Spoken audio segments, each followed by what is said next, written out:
Is it recording now? Okay, good. So let me just say that a little bit again. We're here today with Erin Magley. It's January 28, 2021, and we're talking about child support issues. Specifically, we're going to cover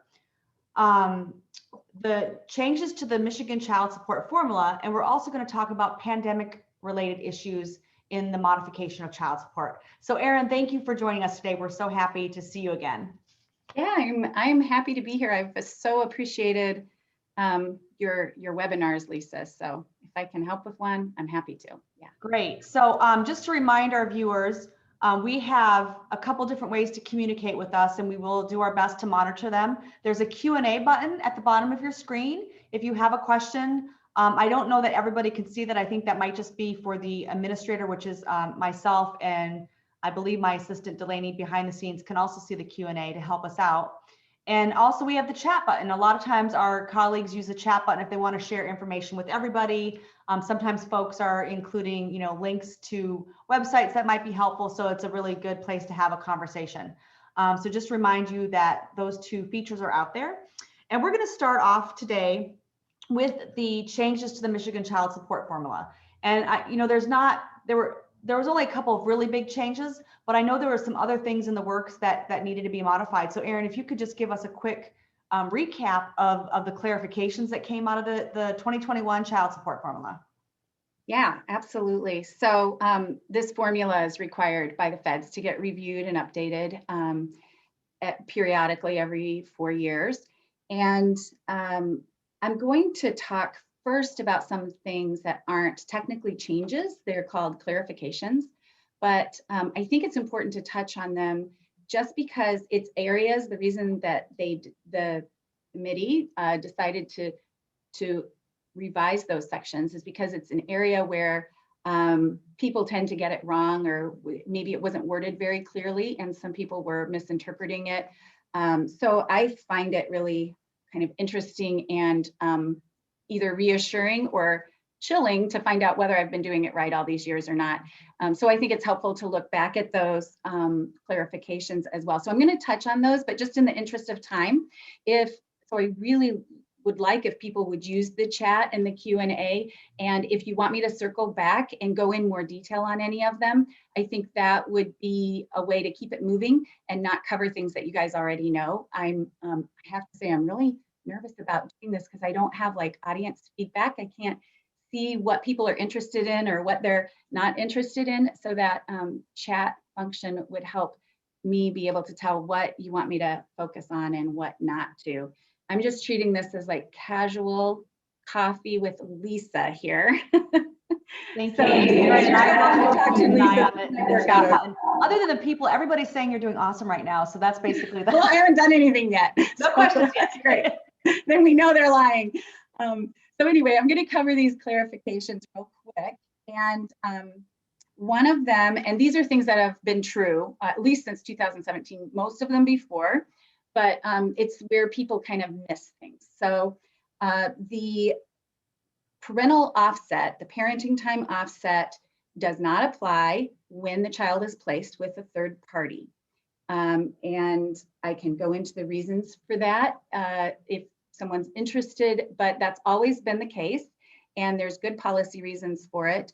I do want to say, though, that there is a place in the deviation factors where you can deviate for if you think that there's some substantial overnights with a parent and they should get credit for that because it really reduces the support that the third party needs for the child.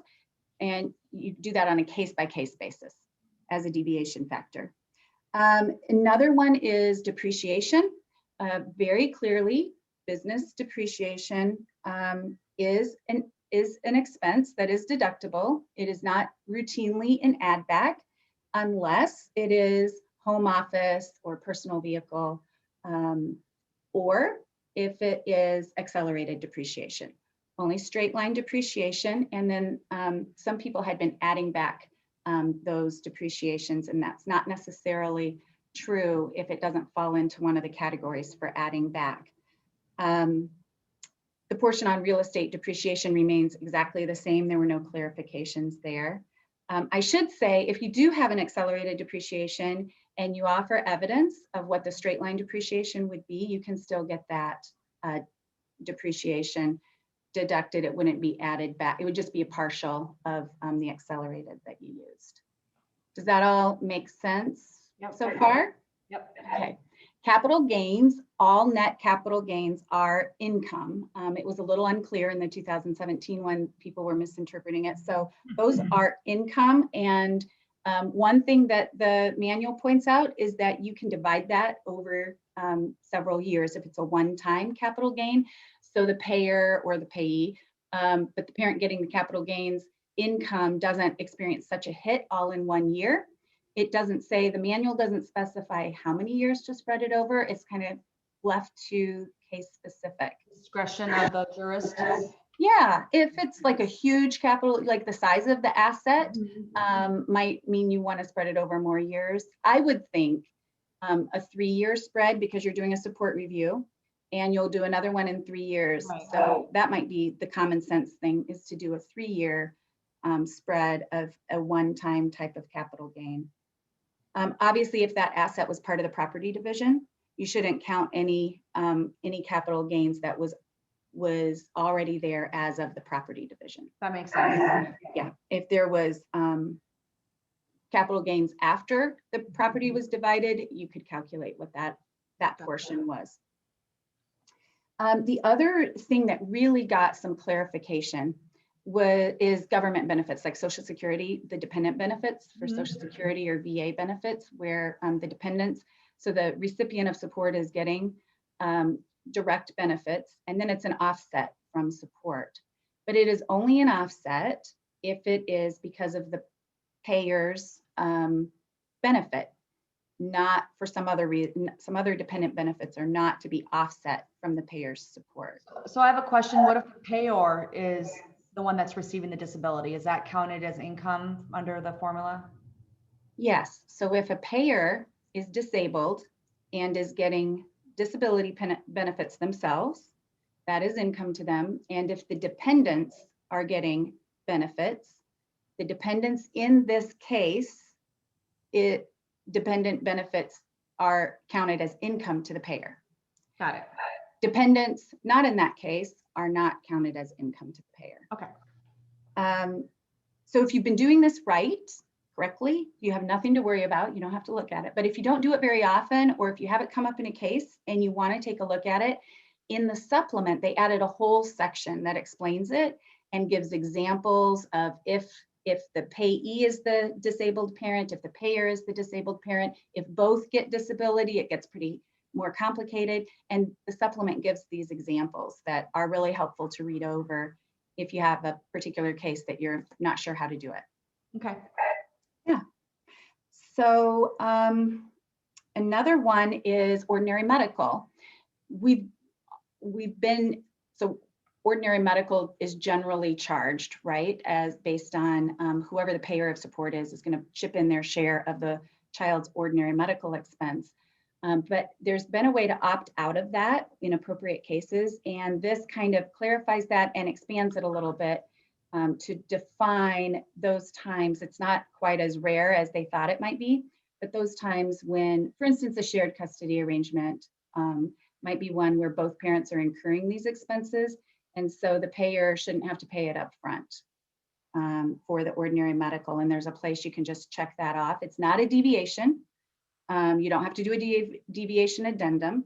It's just something that the formula allows in cases where it's appropriate. And there's about 4 instances in the manual where they indicated it would be appropriate.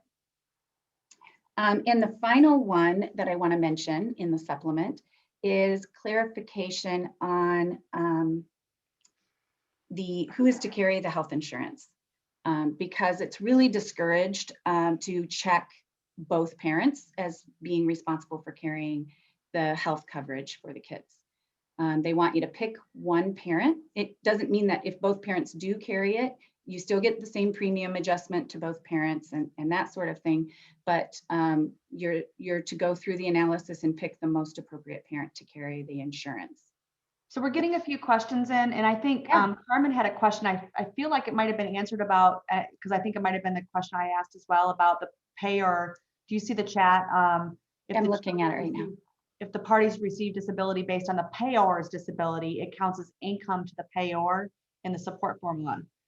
I think you answered that question, but just clarify it. It does. And the reason that it does, I think of it this way. If I'm working at Gentex and I'm making an income, all of that income counts as my income, even though some of it I don't ever see because it goes straight to my kids for support. So if I make $50,000 a year at, or let's say $2,000 a month at Gentex, and $500 a month goes to my kids, my support is still based on $2,000 a month. So if I get $2,000 a month in disability benefits, and my kids get $500 a month in disability benefits, my income is $2,500 a month, even though $500 of it goes straight to the kids and I don't ever see it. So that's kind of how I think of why that makes sense to me. It counts as income because it's then an offset from whatever the support calculation is. So if the Gentex employee is ordered to pay $600 a month in child support, and the kids are already getting $500, that counts as a payment by him, and he would only pay the difference of $100. So a wrinkle of that question was presented by Amy, and she asked whether if the new spouse was getting, for example, veterans disability benefits, does that count against the payor? But I think the answer, I think, would be no, because it's not the payor's income, it's the spouse of the payor. Yes. Does that sound right? Okay. Yeah. Yeah. If it's a new spouse's benefit, it wouldn't be income to the. Now, I don't know, do stepchildren get dependent benefits from the new spouse? Like, that might be an interesting question, but the formula manual does address if the kids are getting benefits because of some other disabled person's earning record, it will count as income to the custodial parent, not to the payer. Okay. And then there's another question about a deviation. I think I know the answer to this as well, but Don Wheaton asked about the court granting a deviation and reducing the payee's received amount of spouse child support, basically giving more back to the payor because of the deviation. I think isn't that the whole point? Am I misunderstanding? That's really why they do deviations. To either deviations can be up or down, right? So sometimes the deviation could benefit the payor, other times the deviation is going to benefit the payee. Yes, so I think that they're really discouraging when you're dealing with these, and I think this is part of why they did this clarification in the 2021 manual. They're really discouraging courts from going in and effectively moving around these benefits. So if I'm reading the question in the Q&A right, and I don't know, can everybody see the question in there? I think so, yeah. Don just had a clarification. Okay, so if the payer is getting Social Security disability and the payee is the custodial parent and they're getting the derivative benefit for the dependent amount, you should not give that money back to the payor, even if it exceeds what they would pay in child support. That is the amount that Social Security has determined is for the dependents, and it should go to the custodial parent. And so it does get tricky when maybe the disabled parent has a lot of parenting time, and it seems like they should be getting some of that. But that, I think the official position would be you really should have Social Security decide how to allocate that, or that disabled parent should be getting some of those dependent benefits to care for the children when they're with them. So I'm not sure if that answers the question. We're getting a lot of questions about some of these clarifications, and I think it's partly because there's a child support webinar or sessions probably really overdue. But I want to make sure we don't run out of time to talk about some of the really big changes that came from the support formula. So I'll make sure that Erin sees the questions and we can try to answer them offline. And we can circle back if there's time at the end too to address some of those questions. Yeah. So but my first suggestion would be read that supplement and read that part of the guideline, because it is pretty explicit and thorough. And you know, if you think if it's unjust and inappropriate and you think you have a deviation basis, you can go for it. Make your argument that there should be a deviation. But it would be a deviation if you were trying to do something like that, and the judge could deny it. So there was a really big change in the child support formula that just came out, and that has to do with incapacitation. And so I really wanted to make sure Erin had a chance to address the changes that relate to incapacitation. Right. The incapacitation piece is there to be more clear that support should not be charged under certain circumstances. And if a parent is incapacitated in some way, it gives a way for that support relief to be much more quickly delivered without necessarily the need for a formal motion. There can be, or a support review does not even have to be done. If the person meets the definition of incapacitated, the support will be set at 0. But then a whole chain of things happen, right, as a result of that. There's an objection period, and there's the question of how do you find out if they are getting some kind, if they truly meet that definition, if they are incapacitated. And so there's probably going to need to be some discovery unless everybody kind of agrees and it's pretty clear cut that they are incapacitated. So one of the big incapacitations is incarceration. And if you're incarcerated, you're considered incapacitated unless you have some income or assets from which to pay support. So it will be a 0 support order, and then it will be reinstated, obviously, when the incapacitation ends. The other one is disability, injury, illness. Were you going to say something? That means somebody, let me just pause you for a second. So I understand if somebody's incarcerated, they can't earn income, and it would be unfair to impose some sort of support obligation. But by the same token, that same parent may not be keeping in any contact with the child. And does that mean that there's not going to be able to be, no, because they changed the adoption code. So even under the adoption code, it used to be a 0 support order. Well, you've completely complied with the 0 support order, right? And so you couldn't do a step parent adoption. But I think they fixed the adoption code to address the 0 support orders. Okay. I think they did. Plus, yeah, because if you have a 0 support order, you're not failing to pay support because you're not ordered to pay support. Right. Yeah. Okay. So the period of incapacitation, the friend of the court must, it's a mandatory, they have to set it at 0 support if someone meets the definition of incapacitated, and it will likely be incapacitated for 180 days or more. Otherwise, it's a may if it's less than that. But if it's likely to be that long, then they do have to set it at 0 support.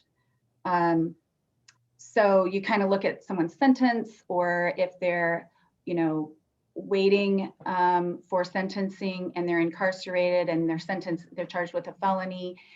Also, if they're in like a halfway house or a treatment facility and cannot work, that would be tacked on for the incapacitation time period. But you can still ask, obviously, for a modification of support or for 0 support if it's a shorter period of incapacitation.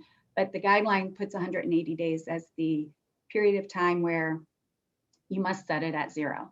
Right, and you don't have to wait till the 180 days have gone by. It's just that it's going to be likely that you'll be out. In fact, you can't wait. You should not wait until time is still of an essence, because you still cannot retroactively modify the support order. So it still is keyed off of the date that the friend of the court sends notice to the parties that this new 0 amount is in effect. And then there needs to be an objection period, the right to object to that if one of the parties disagrees with it. So the friend of the court is required to do to address that within 14 days of finding out, so that you get a date. But if you have a client who's incapacitated, do not delay. Go ahead and file a request, or make sure that the friend of the court knows, so that the notice goes out, because that's what it will be keyed off of for the 0 support amount. Can you give us discuss a little bit about the injury that would qualify for incapacitation? Yeah, so that's tricky, right? That's going to be case by case, and that's something that if there's a disagreement about, or about also whether they have any income, even if they're incapacitated, and that is defined as unable to earn any income. They could be incapacitated and still have some income sources. I think there's a friend of the court form 118 even to identify prisoner income, like a discovery tool. But you know, this is going to be, are they getting, is there a lawsuit pending that the disabled or injured person might have workers' comp, or seeking liability from someone, or disability benefits? And sometimes that can take years to resolve, and you can't wait. You have to get something filed so that the support stops. And then when that income comes through, then you can go back and make this calculation. That's why temporary orders instead of final orders really help the courts take a bigger view and fix anything. If there is income later that should have been used for support, it can be charged without the worrying about the retroactivity bar. Right, because if you wait to bring the motion, you're not gonna be able to go back and change the 3 months before you file, like you said, retroactivity bar. So exactly. So you do want to be, so it doesn't have to be clear that there is an incapacitation to ask for the stop. Like that can be figured out later. The court can figure that out. Friend of the court isn't necessarily saying the person is incapacitated by starting the process. It may require a court hearing, and the court might have to determine if the person is incapacitated, but it's getting that process started. That's the important part. And there's some sample language actually. So like Ottawa County, we've been putting this kind of language in our orders for years, and other counties have as well. But there's some sample standard language that's actually in the supplement of the manual that is suggested to be put in your orders, all orders, whether someone's incapacitated or not, that sort of addresses this issue. And I can share my screen and put that language up there if that's helpful, but it's in the supplement of the child support manual. So some of the questions that are coming through, I think, are all about this incapacitation issue. And I just want to make sure I understand, if you did a temporary order, because like, for example, here's a hypothetical, your client injures their knee and they can't work.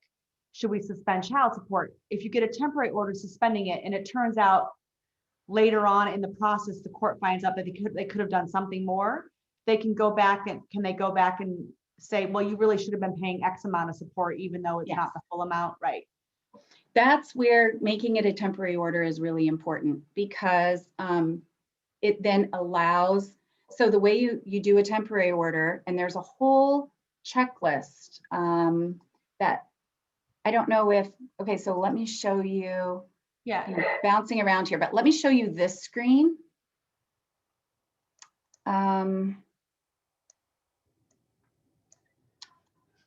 is a checklist. Are you able to see my screen right now or not? There it is. We're on the Michigan Child Support Formula page. Yep. And if you go to the formula, there's frequently asked questions.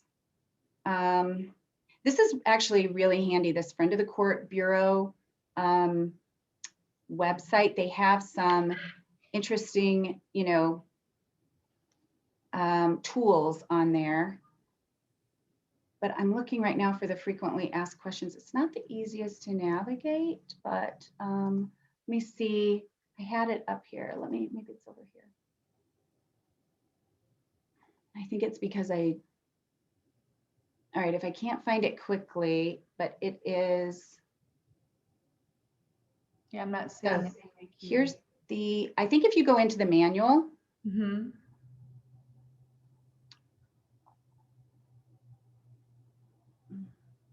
let me work on it, and then I'll circle back to that. But and then there was maybe somebody has and if somebody has a link, they can put it. Oh, here it is. Okay, am I still sharing my screen? Yep. Over here under child support formula, do you see that bar over on the left? Yep. And it says FAQs.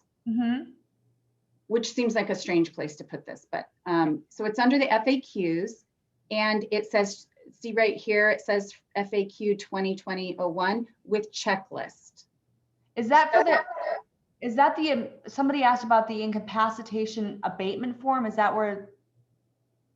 No, this is on the topic of making an order temporary or final, and whether to have the friend of the court do the review or to file a motion. So this is kind of a checklist that can walk you through whether or not, and that's where it's located. But you have to check the box. So it says here, check the box at the top that says temporary. And then in item 13, put in some kind of language making clear that the order, like this might make it a little overcomplicated, but the point is you need to say in item 13 or in the other category, this is a temporary order. The amount of support in item 1 is, effective for this long, and on this date or on this occurrence or when the person is released from incarceration, there will be a review and this will happen. And we're preserving this date of October 30th, 2020, and we can go all the way back. It just puts the parties on notice. We can go all the way back and change your support to whatever date is in that temporary order, that we're preserving support. So Fisher versus Fisher talks about that suggestion of kind of preserving a date. Generu is a case that talks about deferring hearing, but setting an amount and preserving a date that you can later go back and not be in trouble with retroactivity because you're giving people notice. So I don't know if you want me to take the time to show that language that's in the supplement, but it is right in the supplement. And I saw the place to get to the supplement just a second ago. And it has proposed language, which you will probably see when the Forms Committee can finally meet and change some forms. Some kind of language like this is going to be in the new form, the new Uniform Child Support form.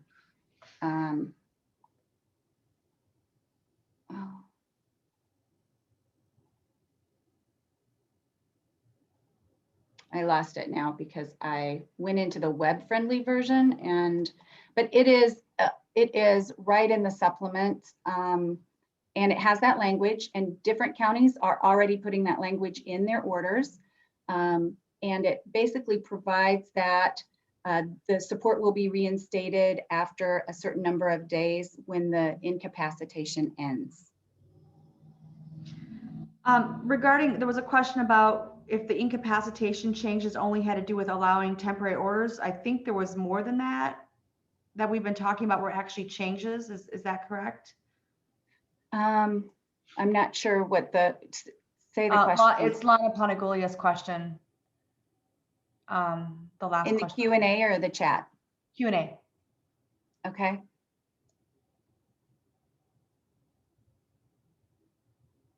So is the incapacitation section really only that you can now enter temporary orders that makes them retroactive now, whereas before?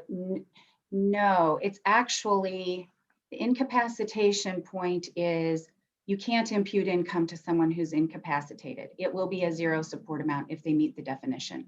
There doesn't need to be a child support review. Friend of the court doesn't do a review or calculation.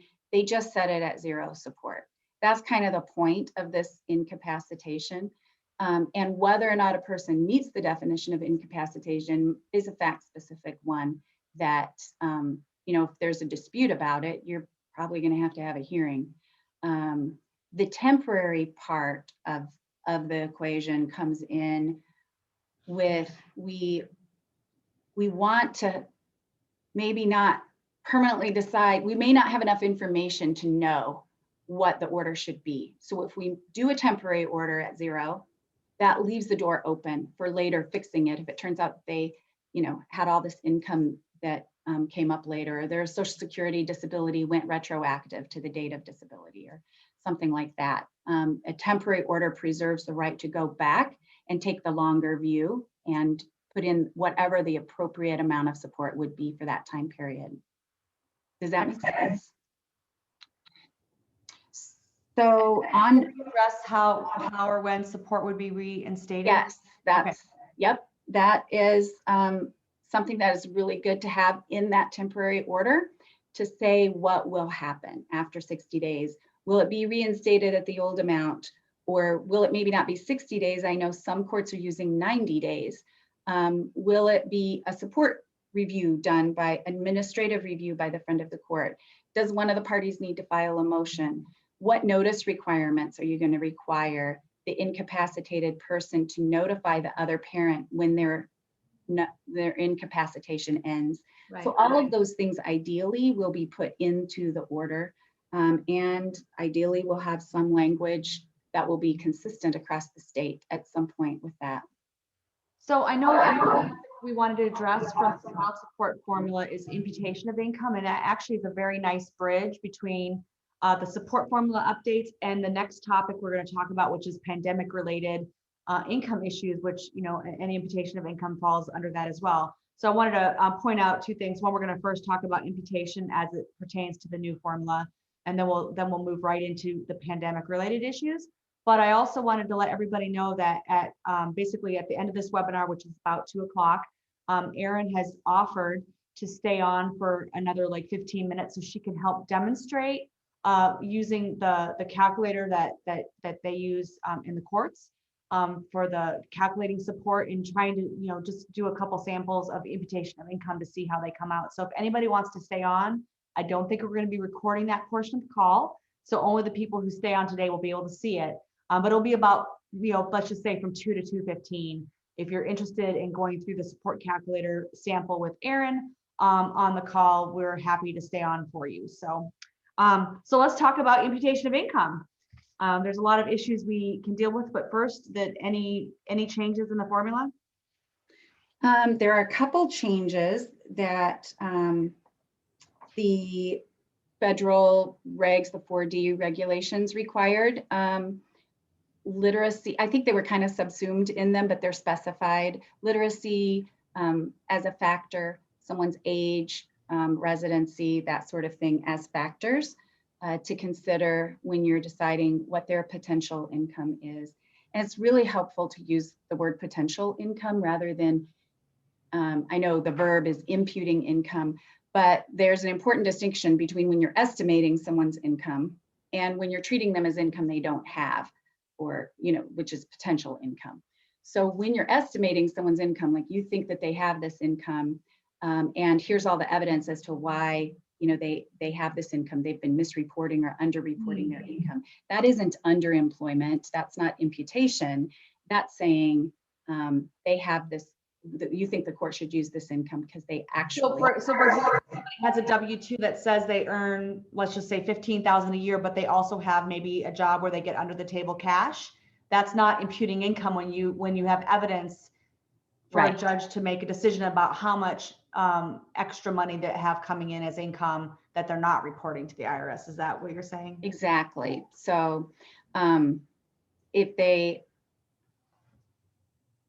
if you have lifestyle evidence that they couldn't possibly be earning only $15,000 a year based on all these vacations and their mortgage and their car payment, they must be getting money from somewhere, or you find out that they're repairing cars on the side, then that's actual income, and it should be used as actual income, not imputed income. And then you avoid this whole morass of going through all the factors and making those demonstrations. Right, because when it's imputed, the trial court is obligated to go through the imputation, all of the imputation factors? Every single one of them. Even if it's to say that that factor doesn't apply, you really need to go through, and please equip the court to do that by going through all of those factors, being prepared to present evidence on all of those factors, even if one of the factors doesn't apply. It's something that the Court of Appeals has been requiring. There's a slew of unpublished decisions that keep sending it back to the trial court if not all of those factors are addressed. And the other thing about imputation that isn't true with estimated income is you cannot impute bonuses or overtime or shift premiums or more than 40 hours a week to a person, you can't treat them as having that income if they don't actually have it. But if they do actually have it and they're hiding it or not, disclosing it, then you obviously you can use that. That's actual income.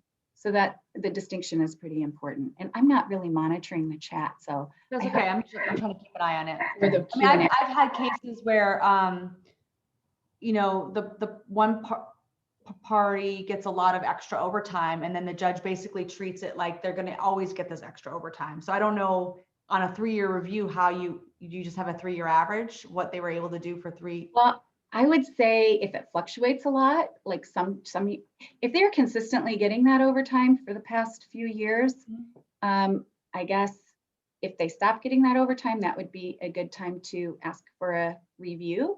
But if it fluctuates, some years they get it, some years they don't, and you can demonstrate that, then that would be a good time to argue for like using a 3-year average or something like that instead. But back to the imputation factors that you need to go through. The pandemic makes it a little tricky here with some of these factors, like factors E and F, where you're talking about the availability of opportunities to work in the local geographic area, the prevailing wage rates, and the number of hours available in the local geographic area. Those factors really require very specific evidence of what's going on at this time, because someone could easily have had a job a year ago, and depending what industry they're in, it may be very difficult for them to find similar work now, and the court isn't going to be able to guess at that. We need the evidence to show whether you can reasonably be expected to reasonably likely to earn that income. There are some industries that are actually winners in this whole thing, right? Some industries where your job opportunities are as good or better, but there are definitely some industries where people are hurting, and it's really hard to find a job that you had maybe a year ago. And then were there weren't any changes to the imputation factors in the new formula, were there? Just specifying literacy, age, residence as being things to consider. Under the existing factors, they added fleshed out a little bit, some of the considerations that you would make when trying to decide if someone has a, reading at a 3rd grade level, you would hopefully say that this person has this barrier, but they've worked here in the past despite this barrier, and the court would consider you to argue whether or not they should be imputed income, or whether that's a barrier that would mean they are not reasonably likely to get the job you're trying to impute to them. Okay, I'm going to put in the chat a case that out of our office, but it is under the 2017 formula. That's why I was asking. But it does go through the factors and talks about how the trial court abuses discretion because it did not go through any of the imputation factors. But while I do that, Elizabeth Sadowski asked a question about, can we talk just for a second about an effective I see that expert question. to establish potential income?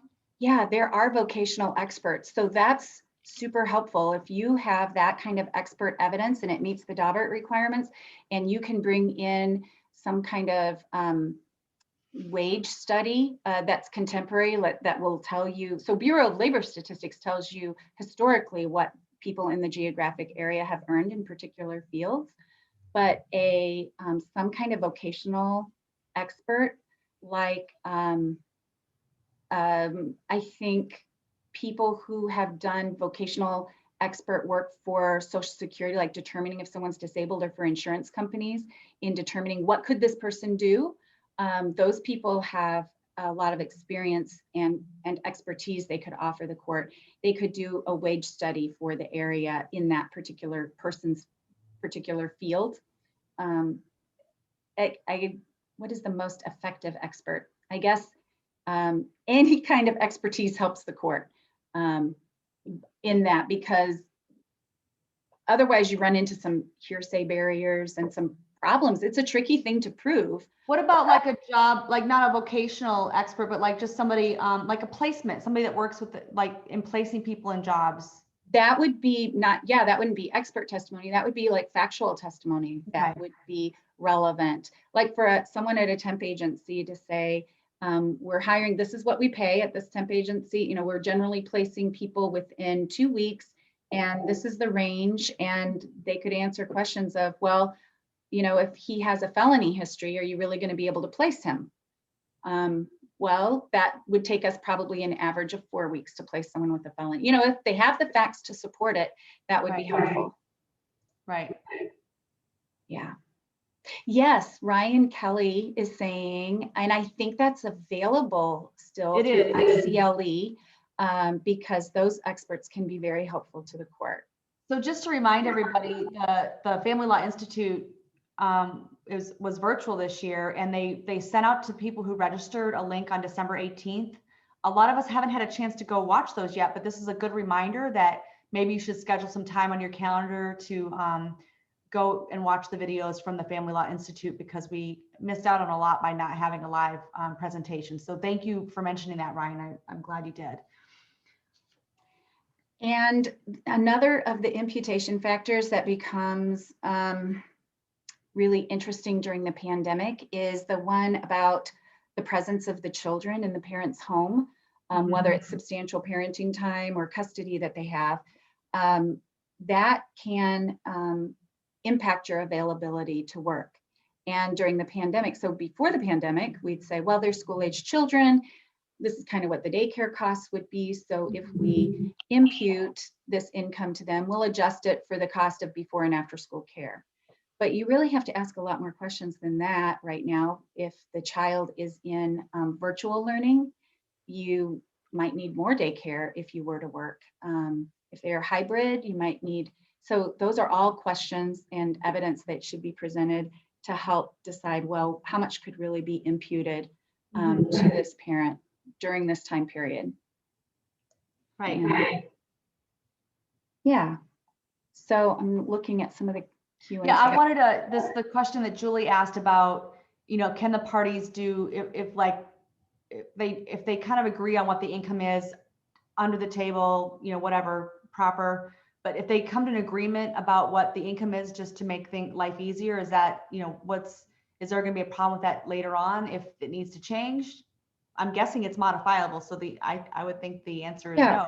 So if the parties stipulate that one of the parents is able to earn $25,000 a year, and then 6 months later, the other parent is not happy with that anymore, or one of them isn't happy, and one says, I can't earn $25,000 a year anymore, or the other person says, I think that she could actually earn $60,000 a year, then you're going to have to show a change in circumstances, because you just agreed, you know, even if it was a year and a half or 2 years later, you're going to have to say why you thought that they could earn that then, and now for some reason they no longer can.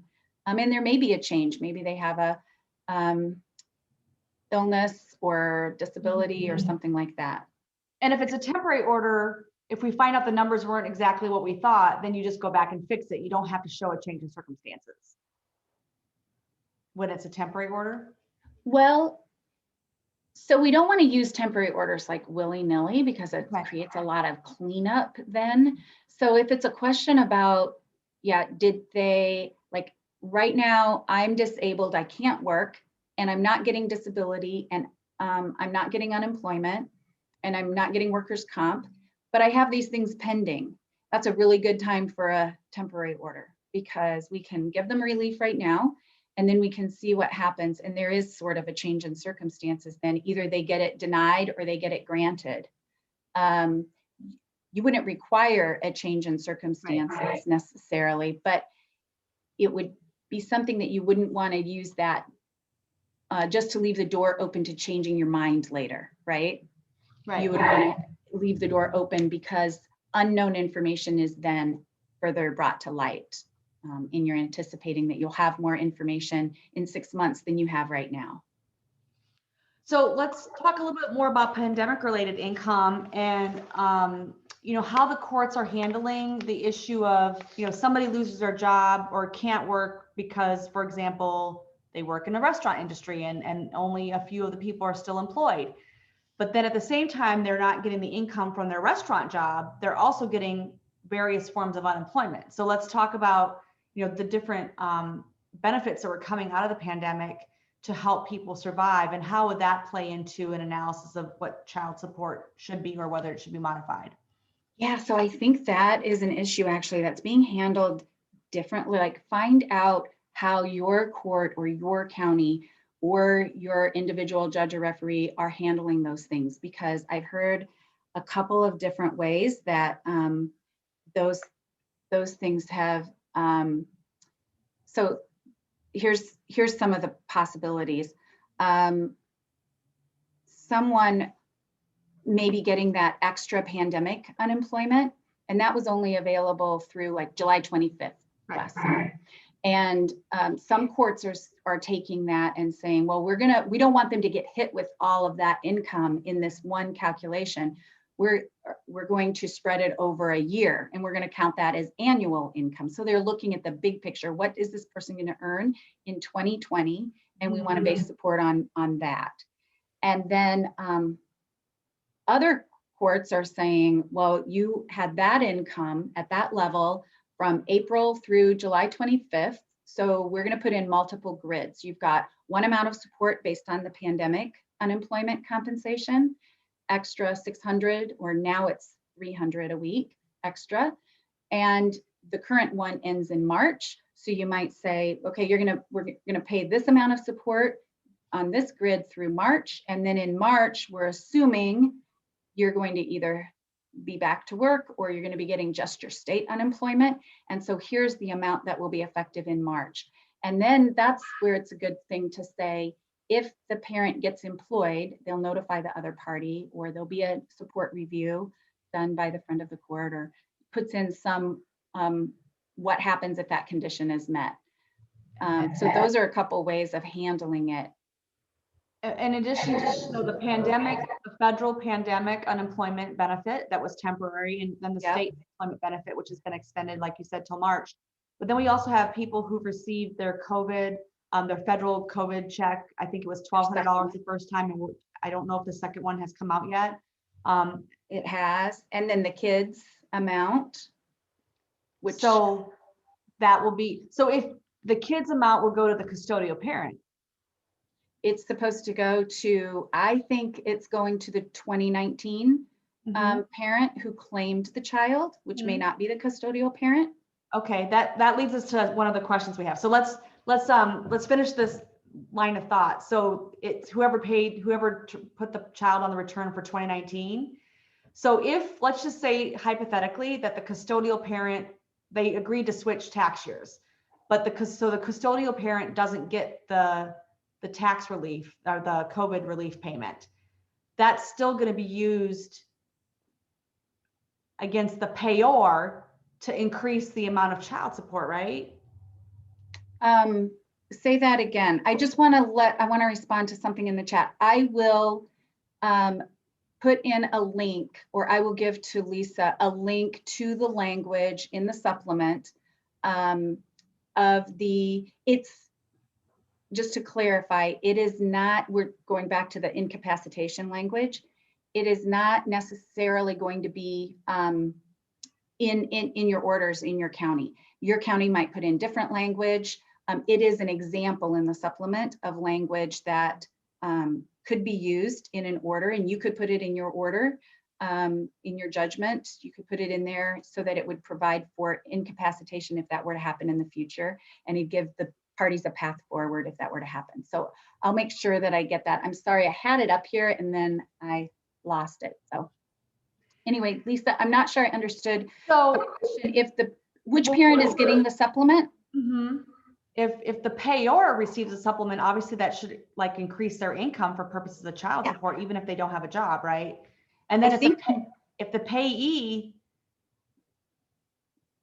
well, if the payee gets it, then does that reduce the child support obligation for the payor, because now the payee potentially, potentially has more income, but still could be less if they are completely unemployed due to the pandemic, I guess. So that supplement is, so if it's kind of not worth as an annual basis. I think most courts, and I don't want to speak for all the courts because, different counties do things differently for good reason.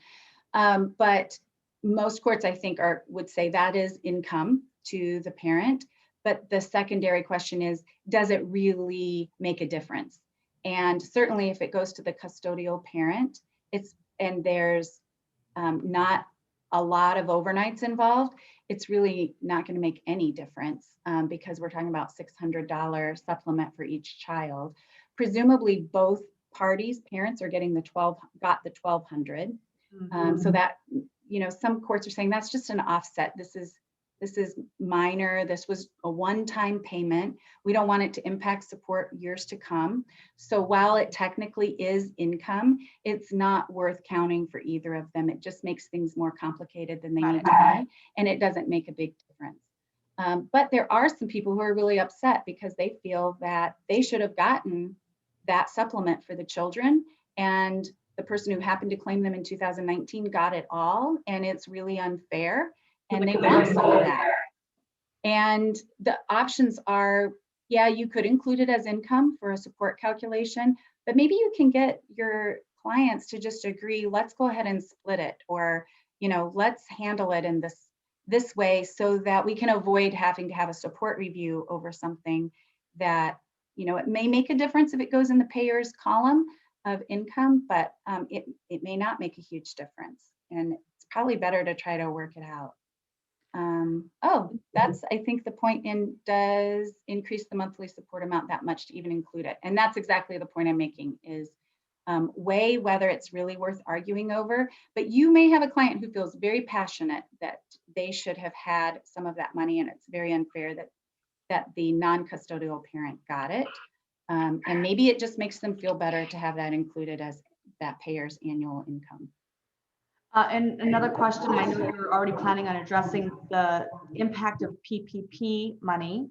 I don't know that the loans, idle loans or PPP loans would be counted, but if there's a PPP loan PPP loan that is going to be forgiven, that's a very different category.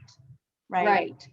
So yeah, when you're looking at a profit and loss for a business owner, and they have that PPP loan, look and ask them whether they're, if they are assuming that it's debt and they're not counting it as income, then that might be a time where you find out how they have spent it, what their chances are to get that forgiven, and you make your best guess at what resources they have for support, because that's really what the formula is getting at, right? Is what resources do they have to pay child support. If that ends up getting forgiven, there are obviously, expenses. It doesn't sound like it's going to be tax deductible. There's some tax implications. So it gets a little bit complicated. You would treat it though as income to the on the income side to a business that had that loan forgiven. It'd be treated more like a grant. Or funding for them. But then they may have also had a lot of negative impacts from the pandemic. They may have had to, have all of the financial setbacks, but that might help recover them a little bit so that they can pay a little bit more support than they would have if they hadn't gotten that. Right. And there's another round of PPP loans. I think they're really focused on the small businesses under 500 employees, but that would be most of our small business owners would have a chance at that new set of loans. Right, and hypothetically, if the payor parent is a business owner, the purpose of the PPP loan was to make payroll and to pay the rent, and so presumably on their business, income statement, they're not going to have all this extra income just because they got a forgiven PPP loan, because that money went directly to their staff to keep people employed who they might otherwise have had to lay off. That was the whole premise behind it. Right. Or they used it to pay themselves, and then you have to decide, well, maybe we just used their earnings during this period and their business really didn't have any profitability that should be considered when we look at child support. Right. But if there is uncertainty, like, is this going to be debt or is this going to be forgiven? There is always the option of setting a temporary amount that seems fair based on all the information that you have and preserving the effective date and going back based on future information. If it turns out differently than you expected, you have to go back and clean that up. Can we talk for a minute about, when is it going to be worthwhile for a parent to file a motion to modify support based on everything that's been going on in the world and with people's incomes? At what point? Sorry. At what point is it justifiable to go ahead and file a motion to bring the issue before the court? Okay, my phone rang when you say that. Oh, whether it makes sense to do a motion. Yeah. So I showed you that checklist that was found under, there was one other thing I wanted to show you guys too, back on imputation. So at the end, I'll try to find all those places and share my screen. But there was that checklist that was information for whether or not to, this one, support modification, file a motion or use the statutory review. And that was under the FAQs. I don't know if you can see it or not at this point, but that talks about. We're seeing the motions versus statutory reviews. Yep. So should you file a motion? And I would say that you should file a motion if time is of the essence and the friend of the court has not preserved your date for you. The one way to ensure that you are going to have the effective date that you need is to get it before the court. So your first question is the friend of the court doing anything? Is the friend of the court doing a statutory review? Have they started it? And their effective date, unless they've got that in some kind of special language in the order. So your first step actually would be look at your order and see if it addresses the language that you might need. But if it doesn't, the next question is, will the friend of the court, have they already started something? And if there's nothing in your order, the date that the friend of the court sends out its review recommendation is going to be the effective date. So if you can't wait that long and you need a modification to be effective sooner than that, then you should file a motion to protect your effective date. And the other thing with should I file a motion is run the calculation. There may not be enough of a difference to make it worth filing a motion. And that's something you really should know before you file your motion. And if you don't have Multisoft, you can just get on to SCAO and we'll circulate the link afterwards just in case anybody doesn't know. But Ken Sanders asked the question, isn't it a wash when both parents are getting these, benefits?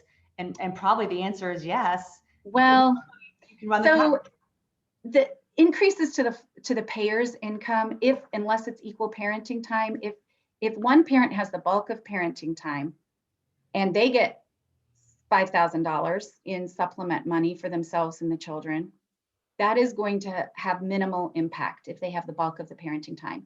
If they have minimal parenting time, there's not much parental offset, and they both get $5,000, the payer is going to see an impact on the support. Money to the payer has a bigger impact. So that goes back to the question that you and I were talking about, is if you impute income to the custodial parent, sometimes parties are arguing about imputation of income.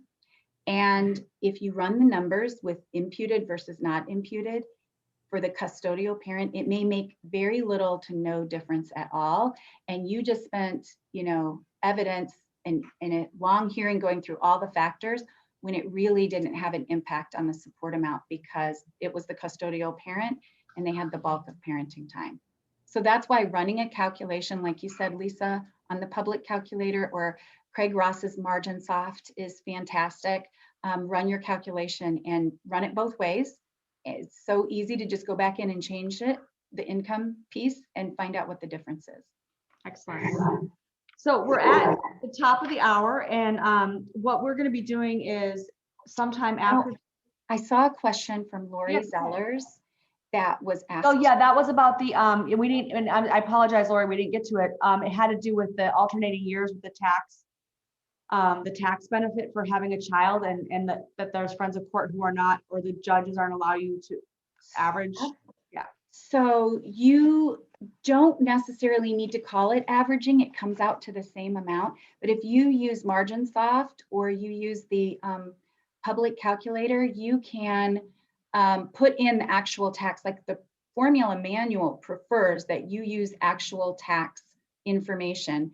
And I guess I don't know why a court wouldn't say that they don't want to make this review. They don't want to have one amount one year and a different amount the next year. So I would think that they would want you to put in the average, but you can advocate for putting that in. If the friend of the court has done a review and they gave the exemption to only the person who claims it this year, I think it makes sense to ask for that average. But if that's not their practice and they don't understand why you're asking for that, I think it's probably an issue to argue for the judge. So there's a difference, Lori, between averaging the two formula recommendations and averaging the tax deduction. And you may get further if you ask to average the tax deduction and use that as an actual tax, amount, and then have it come out with one formula amount. Because some judges might feel like they're deviating if they're averaging 2 years. But if you're averaging the tax deduction, mom's tax deduction in 2019 and mom's tax deduction in 2020, and you take the average of it, it should give you the most accurate result. So thank you, Erin, for sharing all this helpful information. We will circulate something in the next couple of days, highlighting some of the comments today and sharing some of these links, just in case you didn't have a chance to grab them off the chat. I'm going to turn off the recording now because Erin's going to do a special session for those people who want to stay on just for a few more minutes and just to go through the Michigan Child Support Calculator that's publicly available on the SCAO website. So thank you everybody for attending. And now I'm going to turn off the recording and see you guys in 2 weeks for our webinar on guardianships. Yes. Okay.